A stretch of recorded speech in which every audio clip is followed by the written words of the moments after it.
Hi friends, welcome to our life style diaries. ఈరోజు recipe Navadhanya dosa.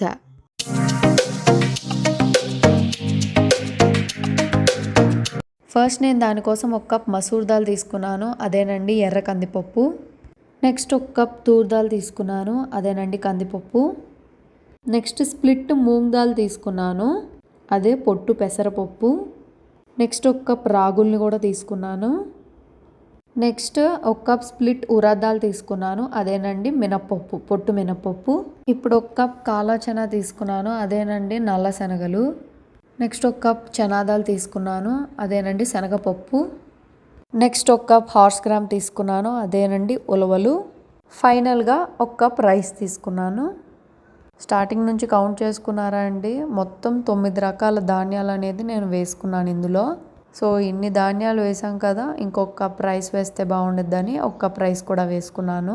Next ఒక bowl తీసుకొని ఆ ధాన్యాలు మొత్తాన్ని ఇందులో వేసుకొని బాగా మిక్స్ చేసేసుకోవాలి. ఇది ఒక మంచి balanced mix of carbohydrates and proteins అండి. మనం బ్రేక్ఫాస్ట్లో తీసుకోవడం వల్ల మనకు చాలా ఉపయోగాలు ఉంటాయి. నెక్స్ట్ కొన్ని మెంతులు కూడా వేసుకున్నాను, మనకు డైజెషన్ మంచిగా అవ్వాలి కదా ఇన్ని రకాల ధాన్యాలు వేసుకున్నప్పుడు. అండ్ ఈ మెంతులు ఏంటంటే మన ఫర్మెంటేషన్కి మంచిగా ఉపయోగపడుతుంది. ఈ ధాన్యాలన్నీ మిక్స్ చేసుకున్న తర్వాత మనం తగినంత వాటర్ పోసుకొని ఒక 6 to 7 hours నానపెట్టాలి. కొంచెం పెద్ద బౌల్లోనే నానపెట్టుకోండి. ఇవి కొంచెం పప్పు ధాన్యాలు కదా, అవి ఏంటంటే నానపెట్టే టైంకి కొంచెం బల్జ్ అవుతూ బయటకు వస్తూ ఉంటాయి. అందుకని మనం కొంచెం పెద్ద బౌల్లో నానపెట్టుకొని కొంచెం వాటర్ కూడా ఎక్కువ పోసుకొని మనం కాసేపు పక్కన పెట్టేద్దాము. ఒక 6 to 7 hours తర్వాత చూసారా, నేను చెప్పాను కదా అవన్నీ బల్జ్ అయి పైకి వచ్చేస్తాయని. ఈ ధాన్యాలన్నీ కూడా చక్కగా నానిపోయినాయి.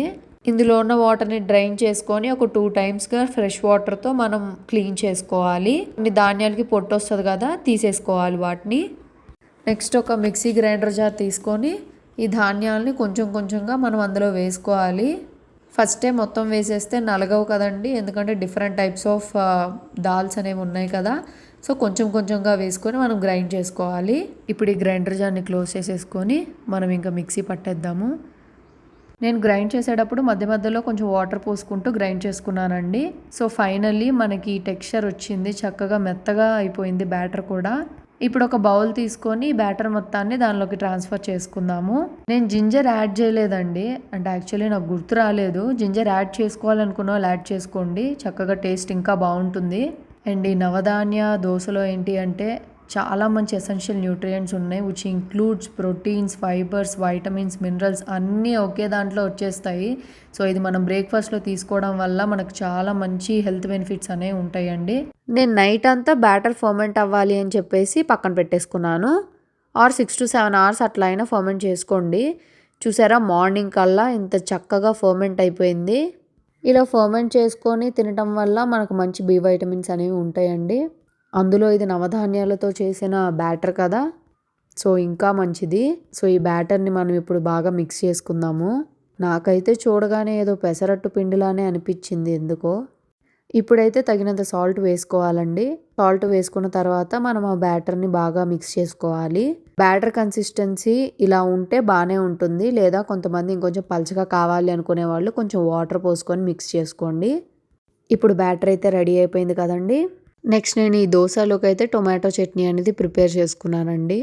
ఇప్పుడైతే నవధాన్య దోశ అనేది రెడీ అయిపోయిందండి. యాక్చువల్లీ నేను దోశ వేసేటప్పుడు వీడియో తీయడం మర్చిపోయాను, వేసేసిన తర్వాత గుర్తొచ్చింది.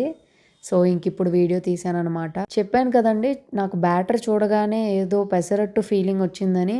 వేసేటప్పుడు తినేటప్పుడు కూడా నాకు సేమ్ ఫీలింగ్ ఉంది. నవధాన్య దోశ తింటున్నప్పుడు చాలా బాగుందండి. మీరు కూడా ట్రై చేసి ఎలా ఉందో కమెంట్ చేయండి. ఇలాంటి మంచి హెల్తీ రెసిపీస్తో మేము ముందుకు వచ్చేస్తాను. Thank you.